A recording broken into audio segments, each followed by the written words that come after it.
Okay, good morning, everyone. So, in our last session, we looked at type of conversions as numeric, as integer, and as complex. Today, we're going to look at simple math operators in R. So, we start with the plus operation. So, if we want to add two numbers, 10 plus 5, or we can also have the subtract operation. And then there are some inbuilt functions in R.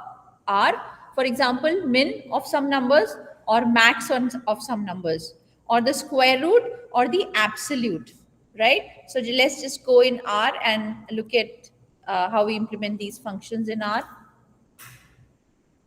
So if you have 5 plus 10, you can add 5 plus 10. And if you run this, it will give you 15, right? Or you can subtract 5 minus 10 and you run, it will give you minus 5. Yeah.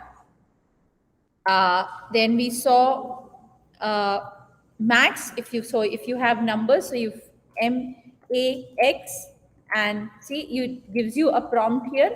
So you say I want maximum out of say 5, 10, comma 15. So it will give you the maximum number. If you run, maximum is 15. This is an inbuilt function in R. You can also use min. So 5, 10, 50, it will give you a 5. That's the min. It also gives you square root, SQRT, square root of say 4. It will give you 2, SQRT, square root of 121. It will give you 11, right? You can also find out absolute value. So ABS, absolute value of say minus 4.7, and you run it, it will give you 4.7. So these are some inbuilt functions in R. Also, there are some functions like ceiling, SEILING, ceiling. So if I say ceiling 1.4, so it gives me 2. And if I say floor of 1.4, it gives me 1. So it rounds off to the nearest integer. And now rounds off if to the higher value, 1.4 will go to 2. And if I say floor, 1.4 will go to 1, right? Then like we saw earlier, we can assign to string. So we can say string value is equal to hello world. Every time we've saved some string variable in a string value in a variable, we have to put it in quotes. So here I'm saying string value. So string value, if I now string value is coming as a prompt because it's saved in memory. So if I put this, it prints hello world to me, right? Then I can also have multi-line string. So if you see here, uh, we can have floor and ceiling. So we can also have a multi-line string. So this will be a multi-line string. So string is equal to some values in multi-lines, and that will be saved and used. Okay. Then string length. There is a function of string length. It's called nchar. So I saved hello world. So if I say nchar, number of characters. String is made of characters. A, B, C, D are characters. Even space is a character. So n character of string value, and it gives me 11. Okay, so HE 1, 2, 3, 4, 5, 6, 7, 8, 9, 10, 11. So it is also counting the space. Okay, and then there is a function called, here is the function, it's called grepl, okay, to check if a character or a sequence of characters are present in a string, okay, if they are present in the string. So you have a string, hello world, so grepl, h in the string, so you can ask here, so grepl in, is there a word called h? Is there a word called h in string value? And it will say true. It will say true. Okay. And if I say grepl, is there a word o? let's say, is there a word X in the string value, and it says false. It's not there, right? Also, I can say str1 is equal to hello, and I can say str2 is equal to world. Okay, so I run these two. String 1 is hello, string 2 is world, and then I can paste them together.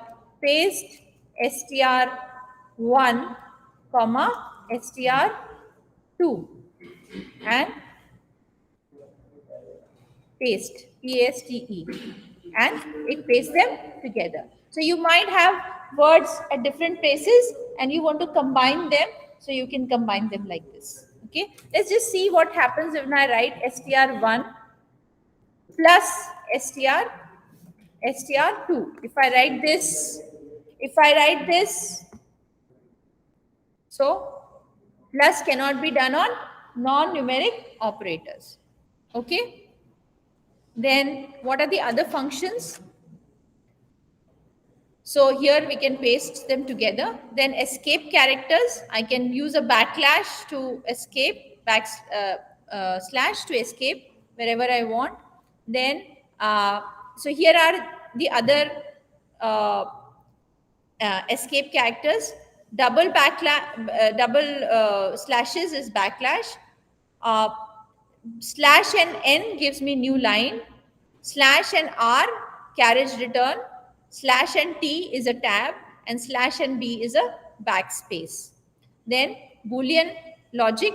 So in programming, you often need to know if an expression is true or false. So you can evaluate any expression in R and get one of the two answers, true or false, because it is Boolean. When you compare two values, the expression is evaluated and R returns a logical value. So let's say um, we do 10. I put my cursor here. I'll just zoom in more, right? So I put my cursor here and I say 10 is greater than 9 and run it, and it says true, right? If I say 10 is equal to 9. Now uh, there is a difference between equal to and equal to. Okay, equal to means assign the value. So when I say equal to, and that is why in R we sometimes also use this symbol in R for assigning. Okay, because equal to, so here when I'm saying string 1 is equal to hello, then I'm assigning the string hello to the variable, right? But when I say equal to, it means it is comparing. Is 10 equal to 9? It is not assigning the value of 9 to 10. It's saying is 10 equal to 9? So it is false. So it should give us false. So false, right? And is 10 less than 9? It's also false. Okay. So, and you can also run a if statement. Very important here. So you can also run a condition in an if statement, which we will learn in the if else chapter. But here is an example. So if we say that a is equal to 200 and b is equal to 33, then if b is less than a, then curly brackets, and I write print that print that b is greater than a, else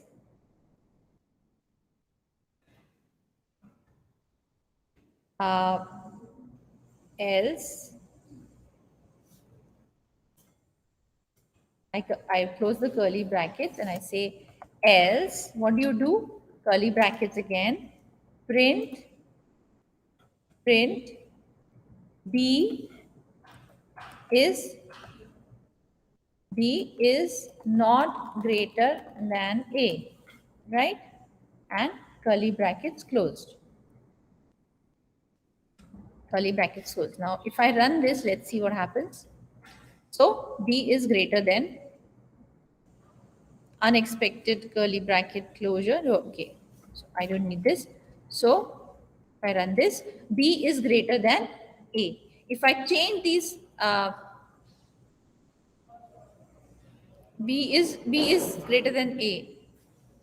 If B is less than A, print B is not greater than A.